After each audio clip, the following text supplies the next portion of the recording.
Hello guys, welcome to my YouTube channel Learn German. In today's video, we are going to understand the German grammar topic Wechselpräpositionen.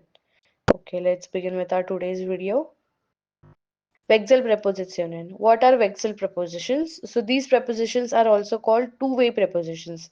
They require a different case depending on the context. अभी इनको हम two-way prepositions क्यों कहते हैं? Because ये जो prepositions होते हैं, ये अगर हम action के लिए use करते हैं तो वो accusative case लेते हैं, और अगर ये किसी की position describe करने के लिए use करते हैं तो वो dative case लेते हैं. Okay? For example, देखो अभी accusative when used for when there is change in location or direction, if there is a movement, or dative when there is no change in location, simply describing static position. मतलब अगर मैं कह रही हूँ कि मैं न्यूज़पेपर टेबल पे रख रही हूँ, so that is a action, so वो अक्यूजेटिव में आएगा. पर अगर मैंने बोला कि न्यूज़पेपर टेबल पे रखा हुआ है, so that is newspapers position, so वो डाटिव केस में आएगा. इसलिए हम उन prepositions को टू वे prepositions कहते हैं. वही same prepositions according to the context अलग अलग केस लेते हैं. एक्शन के लिए अक्यूजेटिव और पोजीशन के लिए डाटिव. ओके, अभी हम देखते हैं कौन से prepositions है. इन. इन मतलब इनसाइड. आन. आन मतलब एट. आउफ. आउफ मतलब ऑन टॉप ऑफ. अभी आन और आउफ में थोड़ा सबको कंफ्यूजन होता है. जैसे फॉर एग्जांपल, अगर हम आन यूज कर रहे हैं तो आन हम वर्टिकली ओरिएंटेड ऑब्जेक्ट्स के लिए यूज करते हैं.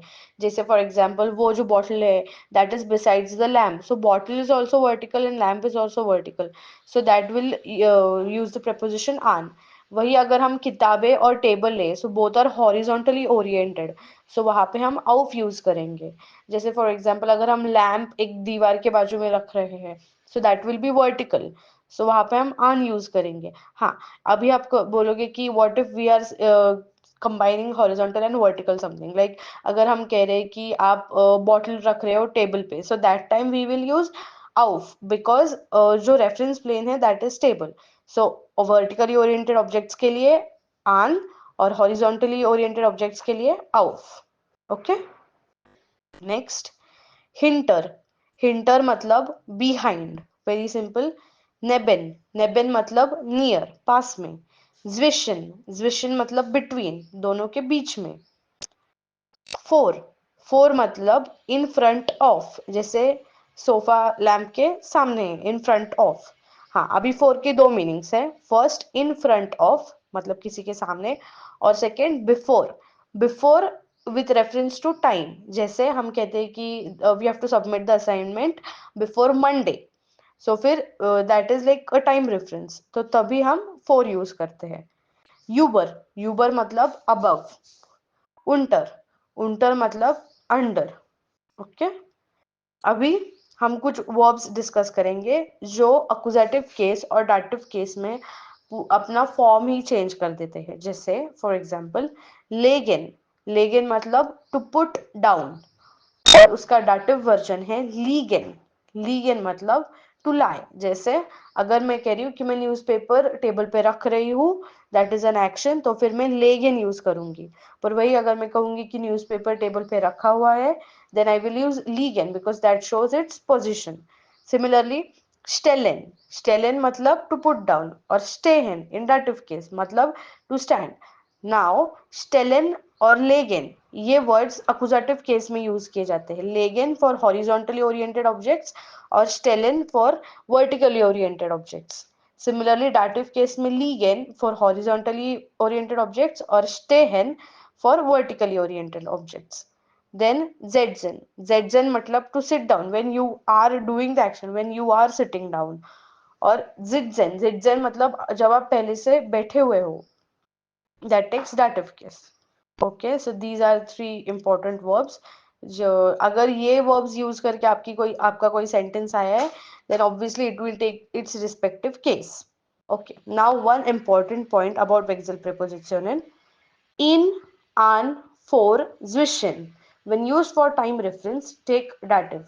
मतलब ये जो चार prepositions है, अगर हम ये time reference के लिए use करते हैं, so वो dative case लेते हैं. For example, in diesem Jahr. In this year. अभी दीजेम कहाँ से आया? सो ब्रैकेट में देखो, दीज प्लस देम। अभी यार का ओरिजिनल आर्टिकल नॉमिनेटिव केस में है दास यार, दास यार। अभी हमने इन यूज किया तो it will take dative case.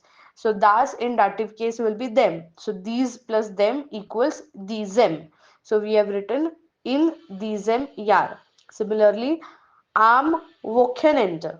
आम मतलब आन प्लस देम, दास वोकेनेंड का dative केस में देम होता है, सो आन प्लस देम आम वोकेनेंड।